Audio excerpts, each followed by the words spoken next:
Welcome to another interview of Private Practice Success Stories. And today I am joined with Krista Kilbane. She's a licensed clinical social worker in Austin, Texas. Welcome. Welcome. Hello. You got me on the hottest day of the year. I think it's 102 today. So. Oh, dear me. I'm so sorry. I don't really miss that at all. That's the one thing I don't miss, that heat and humidity. Yeah, it's not fair that you're where I grew up and I'm where you grew up. I think we should switch. Well, the reason why we do these interviews is because I think it's important for people to hear what success looks like in private practice, how it can look different for everyone, and also to understand what it takes to get there and how there's many, many paths and journeys. So I just want a chance to get to know your journey, and I know a bit about it, but for other people to hear it and talk about, the process, the ups and downs. So tell me a little bit about your background and why you even went into social work. Okay. I actually was in fashion merchandising. That was right out of high school. I was going to be a buyer at Nordstrom's or something. That's what I wanted to do. Cool. But I always liked people. And when I decided to get serious about going to school, all the psychology courses kept, interesting me. Mm-hmm. So I ended up going to undergraduate at Long Beach State and did a program. I did a program there in psychology. And then when you graduate with a psychology degree, you realize you can't do anything with it. So you're like, I must go on. Mm-hmm. But it was interesting because when I was at Long Beach State, I got married. I was 24 when I got married. So I was married going back to school. And my professors were really pushing me to do research and work with them. And so they pushed me to go into a PhD program. So we lived in California. My husband's job was going to be possibly moving to Austin, and I was going to go to graduate school. And I ended up getting into the UT school psychology program. Mm-hmm. And so I thought, well, that's the universe telling me that that's exactly what I should do. So I said, okay. So we moved to Texas, got in the program, spent about, a semester, and realized I hated it. And I thought, what the heck have I done? I hate this. And it just seemed like it was more geared towards research and never really seeing people. Mm-hmm. So I actually went and saw a therapist, and, I asked her, I said, well, I just want to do what you do. And she said, well, then get the hell out of the PhD program that you're in and do what I do and go get a degree in social work. Because I thought, social work is an office with cockroaches, and it just didn't sound that appealing to me. So I was like, so I ended up doing that, and my concentration was marriage and family. Mm-hmm. I did that through the University of UT. I stayed at UT. And then right out of school, I didn't really know what I wanted to do right out of school. Private practice back then, I graduated in 96. And so for the School of Social Work, they really discouraged it. They wanted you to move towards social justice, and they wanted you to work for, nonprofit agencies. They didn't really say go be a practitioner on your own. Mm-hmm. So I did. I went and worked at an agency, Reproductive Services of Austin. So I provided counseling for people who were, found themselves pregnant, people who found themselves wanting to either place their baby for adoption or terminate, or, there was all kinds of things. So I ended up being a birth mother advocate for a while, which was really, that was neat. I really enjoyed that. And then I did that for a while, and then I ended up working in long-term care, just kind of a fluke. I belonged to this big group of bunco people, and they're all in the health industry. Mm-hmm. They were like, we need a director of social services. I was like, well, I'm a social worker. My school would be proud. I will be the director of social services. So I did that for a while. I liked that. I did a lot of grief counseling, working with families, a lot of Alzheimer's, aging in general, working with families. The families were rewarding because it was hard to watch their loved ones go through what they were going through. Right. And then I ended up having a baby, and I decided it was time to take 7 years off. So I left on good terms, and I took 7 years to raise my family. And when my son got back, my youngest got into kindergarten, I realized I needed to go back to work, for many reasons. And I I felt like I had this, I wasn't finished. I still had work to do. Mm-hmm. So I worked at his school for a while as a teaching assistant. Mm-hmm. And then all of a sudden they're like, you're here all the time. Why don't you get paid? I was like, oh, that's an option? My husband's like, yay. That's an option. So I went back to school and I got my degree in teaching. I did an alternative certification program. And I was a special education teacher. I am a special education teacher. Also, so I worked with kids gifted and talented. And then I ended up working with kids who had reading, writing. They were 2 or 3 years behind, which is interesting because I thought I'd do the behavioral aspects of teaching because I'm a therapist. And here I am teaching them how to read and write and do math. But so I did that for 6 years. And it was, again, it was great work. All the work I've done, I feel like has been great work. But it got to the point where I felt like I was becoming part of the problem, not part of the solution with the testing and pushing kids. And the system was it just got unbearable. And I'd watch the kids cry, and my kids couldn't read. They'd had learning disabilities that were beyond just teaching them how to read. Yeah. And they would have them still take the standardized test, and they would cry. And I thought, I've become part of the machine, and I need to. So long story short, the guy I worked for in long-term care back in, before I had my kids, called me, made me an offer I couldn't refuse, showed me money, showed me a pretty office and said, come on. And I said, okay, I'm coming. So I kind of left for the money, which I'd never done that in my life. And when I got there, I really realized that I had to kind of sell my soul to stay there. There were some issues there too that didn't feel right. Yeah. So I worked there for a year. I gave it a commitment because I love working with the elderly, the people, the families. Again, it was the system. There's not anything unethical going on. It's more just further away from the people and more about the business. So people were telling me, all along since 96, they're like, you'd be a great therapist, go out on your own. And I was afraid. And I thought, I'm going to get sued. I'm married to an engineer. And he's like, they're going to sue you. I'm like, and, it kind of scared me. I thought, people are going to sue me. And I'm not sure I can do this. And so it's sort of like the system feels, in a way, the system creates this idea of safety, of protection, but at the same time, it removes you from your passion. But to follow your passion meant that there was some risk. Yeah, and fear, lots of fear and lots of risk. Yeah. And, I had to do my own work around my fears, and I still do my own work around my fears. But for some reason, the way that I was able to do it is I set short goals. I didn't try to look at the big picture and become overwhelmed by it. So I looked at, okay, I can get an office. I looked at the minimum of what I need to do. Right. And I went online, and that's how I found y'all. And I found Joe, Tamara Suttle. There was, Julie Hanks. Yeah. And there was a lot of free information out there. Yeah. And even, our documentation lady, Melissa. Is that Melissa? Melissa Hall. Melissa Hall. From QA Prep. Yeah. From QA Prep, yes. And I talk to her now online. But it was like I reached out to the community that was online. Yeah. And I said, what do I do? And I looked at the basics.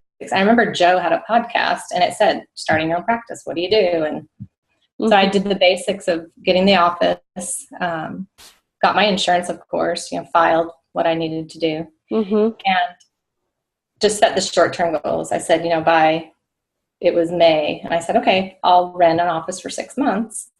And these are my goals. I'll have this many clients. And I tried not to look at the big picture of being overwhelmed. Instead, I just, I always tell my kids, I had to take my own advice. How do you eat an alligator? One bite at a time. I think that's or an elephant, or you can say it about anything. I think that's good for anyone listening. I mean, when I started, I think I'm kind of like you in that I don't love a ton of risk, No. But I want to commit. I want to commit, and then let's evaluate. Right. So it's like, right. what do I need to do right now? And then, okay, is this working or is this not? And then I can commit even further.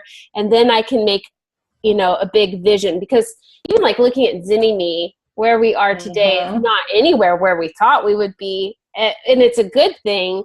But I remember our first thing was a project. Let's try it. Let's see how it goes. So I think there's value in that, just getting your basic nuts and bolts. That's what we teach with like the business planning. What's the nuts and bolts you need right now before you get into the huge picture? Eventually you do need to have kind of a vision, but cool. Yeah. So how long ago did you do that, Krista? Like I did that. It was May of 2014. Okay.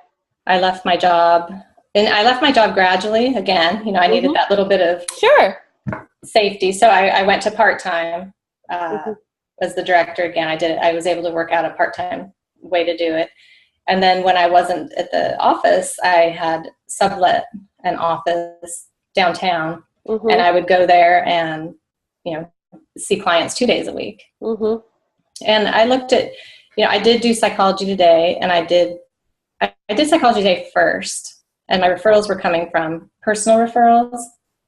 And then Psychology Today, I would get every now and then. I found I had to really, for some reason, if I'd go in and change my Psychology Today every month, just change it up a little bit, I'd get more calls.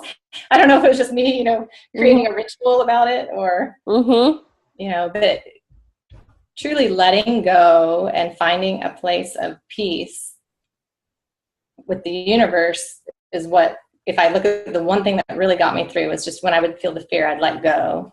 And I know that that's not so easy just to say. It's like you have to understand how to do that. But yeah. But it was, that was helpful for me. And when did you make the full leap? Okay, so the full leaps, I did the 6 months, and then I ended up renewing it. So I did it for a year. And then May of 2015, I made the leap full time. And you found me a beautiful office. That's so funny that's another thing I want to say is reach out and find a sense of community wherever you find it. Yeah. If it's online, find one online, find one around you, find people, you can go to those meetups. I went to a few really bad meetups. I went to a few really good meetups. Right. But I needed a sense of community because I'd been out of the community. I didn't just graduate from college. And that's what I'm finding. There's a network of people just graduating, but maybe there's not a network for people like me going back into the field that already have the experience. Right. And what I like about your story is that each like turn and in direction that you took built upon each other. And I think sometimes people can forget that it's all part of a bigger plan and picture, and it's all valuable. Like your experience as a teacher is valuable, and how you help people now with like ADHD and things like that. Like it's amazing. And also about how you paid attention to opportunity. Like you just like looked at where doors were opening. And I didn't force. I have learned in my life that when I force something, if I'm thinking about it too long, I call it the Rubiks Cube theory. If I'm just trying that Rubiks Cube every which way and I can't get it, it's time to let it go. That's great. The universe telling me, let it go. Get some space from it and let it go, because things shouldn't be that hard. What do you love about private practice now? Oh, I've always loved the work. When I get frustrated or I get procrastinate or I feel down, I go back to my soul's purpose. And my soul's purpose is to work with people. And when I'm in my office, because I have a new office now, it's mine. Before I was subletting, sometimes I'll just shut my door and I'll look around and be like, damn, this is mine. And I'll just sit on my couch, or I'll sit in my chair, or I'll look at my little Buddha and just be filled with gratitude of this is really mthis and having the people come into this space and knowing that I've created this space where they feel safe. I mean, this is serious work that we do. And when they come in and we have this connection, and there's no agency noise in my head, maybe. Mm-hmm. There's, when I come in and out of my office and people come in and out, there's this nice flow to it. And I don't feel this pressure of people. I'm able to make this connection with people better because I don't have the noise from the bureaucracy or the noise from the expectations of, the system. Private practice for me has removed Big Brother, I guess. Because I'm accountable to me, my clients, of course. But what has been some of the difficult parts about building the practice? There's, I think you can get yourself overwhelmed. I'll talk about being overwhelmed. And overwhelmed to me is when you start seeing all these avenues of, we'll do Periscope, the newest one. Do, Pinterest, do this, do Facebook, buy pins, buy this, buy that. And you see people doing things. And for a while I jumped in and felt like I was inadequate because I didn't have all these things going. So if someone's just starting, pick one. And I know you say this in boot camp. But no one listened. If I would have listened. It's like dangling candy in front of us. We're like, whoa, what's that? That's what it's like. It's like Christmas, and you're like, oh, look at all these things, and you want to do them all. And then, but I did. I burned myself out to a point of, then I wasn't having fun anymore. And so pick one. Facebook was a good one for me to pick. Pick Facebook because I had an understanding of it. And I think what you said, build on it. I know you'll get to that point eventually, but you're not going to jump in and be Zinni me. You're not going to jump in and be something else. You're you, and you're adding on to it. And, where I was even back in May, I look at it now, and I've got my Facebook page. I've got, these little milestones add up. But if I would have tried to have it all, then I would have probably would have quit. Yeah. And I think too, like trying to have it all and be perfect at it. Like, that's the other thing of like, I don't know if you saw the email, but last week we had like an email go out that should not have gone out. And it was just like, okay. Like things don't go perfectly. No, that's probably my journey now. I'd say in the last, probably the last 6 months, probably the last 2 months, is really that vulnerability factor and allowing myself to be vulnerable. And I remember I used to post on, this is funny, this is me revealing myself on my vulnerability, but I would post on boot camp, and I would like read it and read it, and I'd like, delete, read it. So one day I told myself, I'm like, Krista, you are Krista. You are not anybody else. You are just Krista. So be that. So I would type and I push send and I wouldn't read them. And I'd be like, what did I send? And then, the more I did that and the more I've just, walked away from it after I do it and not hold on to it. Right. Because that probably is the thing that keeps me grounded the most is it's me. I'm me. And when you start feeling like you're other people or you're supposed to be doing what other people are doing, or it's supposed to look like, somebody else. I mean, there's some amazing people out there. And sure, if I could wake up and be, Zinni me tomorrow, you wouldn't want to ask Chris. I would lose my soul's purpose. Yes, I think that's what it is. It might look on the outside. Yeah, I don't want to be Zinni me. You feel crazy.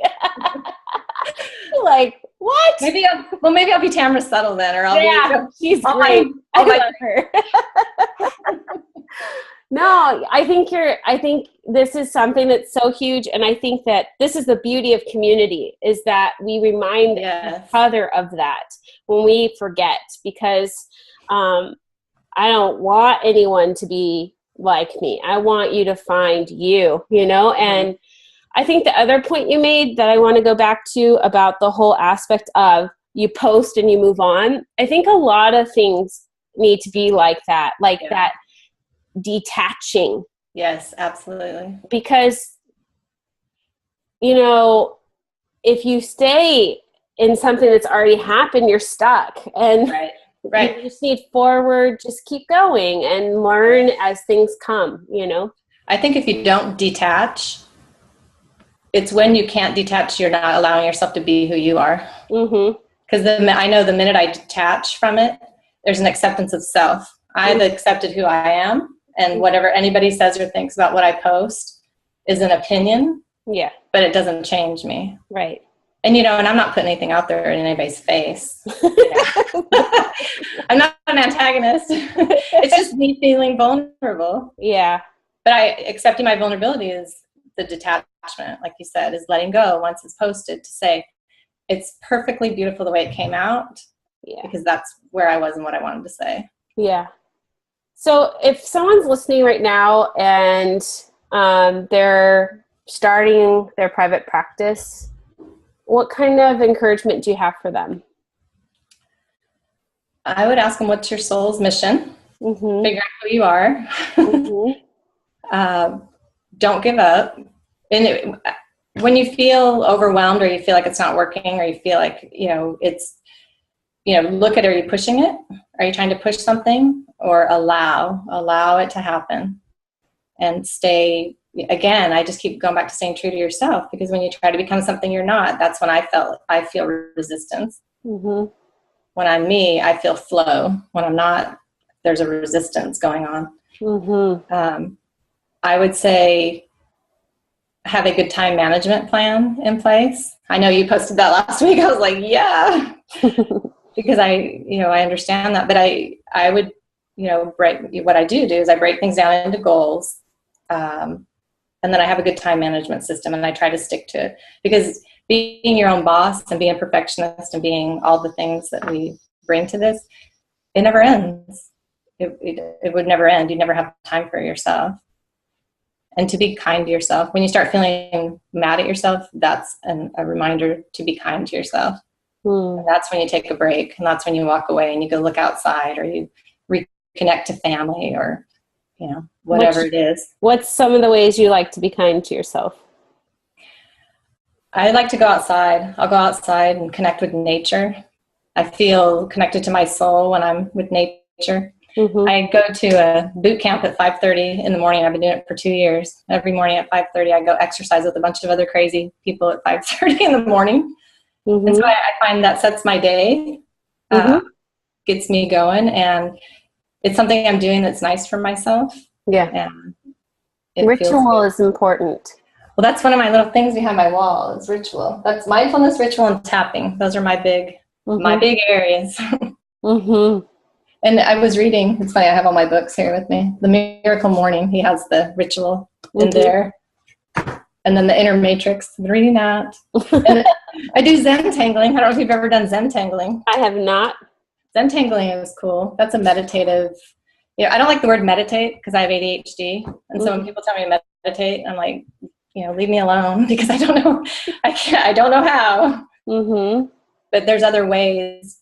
So Zen tangling is a doodling kind of art form. Uh-huh.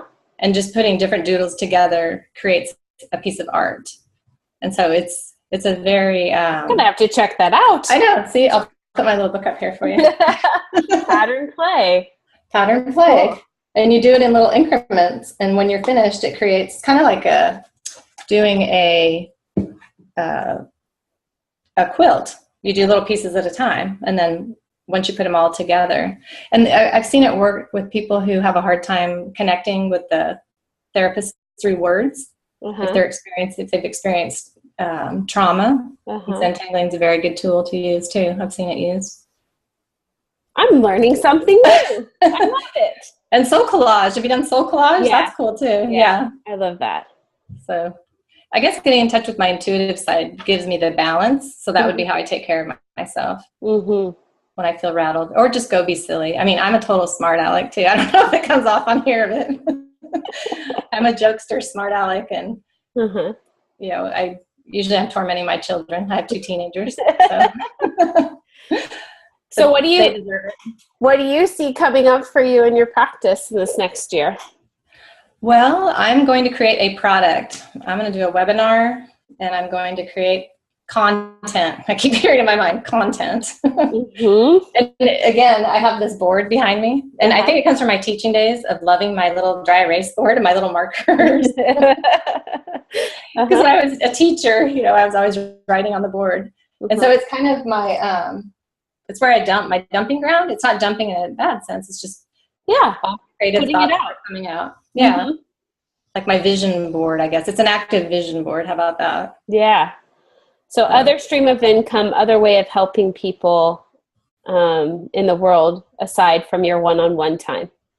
Yes, because my big thing, my niche that I pulled together finally is, working with people with limiting beliefs. Uh-huh. And it's when you have limiting beliefs about yourself, let's find out what those are. And I do the EFT, I think I told you that, the tapping. Mm-hmm. So it's kind of a release of, I did cognitive behavioral therapy for a long time and felt like we could get to a certain point. And then I felt like I was really gypping people because I felt like it was kind of Groundhog Day. We would keep going over and over. People would make change. People did well. I'm not, CBT is great. But for me, I found adding the tapping to it or adding some type of release from the body of the emotion was helpful too. Beautiful. So if people want to get in touch with you, how can they find you? They can find me they can go to Facebook, Krista Kilbane, or they can look at www.com at suitablesolutionsTherapy.com. And it's funny because you think I have it up here. Oh, I do have it up there. Suitable-solutions.com. Okay. Yeah, and I have one thing for people that are trying to come up with their business name. Uh-huh. Don't pick something so long like I did. Suitable Solutions Therapy. Yep. That took me a long time. Don't put a Z in yours. Yes. Y and then I know. And it took me days. A friend and I came up with that and we were so excited. And I was like, Suitable Solutions, and I just loved it. And then I registered it and I got it back and I had to type it in once for an email. Mm-hmm. I was like, oh my God, that's so long. Yeah, we always encourage people, type it. Let's see how well you do with typing it. That's the advice I'd give right there, because I would have never picked Suitable Solutions Therapy, la, la, la. Well, thank you so much for sharing your story. Well, you're welcome. It was great talking to you. I'm excited to see what comes in the next year for you, and just what a beautiful testament to following your passion and, like you're saying, your soul's purpose, and listening, being open to different ways and of doing the work. And in that you get lessons and further guidance of where to go. And so definitely. And I plan to show up at this boot camp. I was an observer last time, but I'm going to show up this time. And I'm going to push send and I'm going to let go. That sounds good. I'm looking forward to it. Yeah. If anyone's in Austin, Texas, come see me. Oh, beautiful. Yeah. All right. Thanks, guys. Right. If you have a question for Krista, post below and she'll be checking on this blog when it launches, and share, what do you find that your soul's purpose is? And we will see you next time. Bye.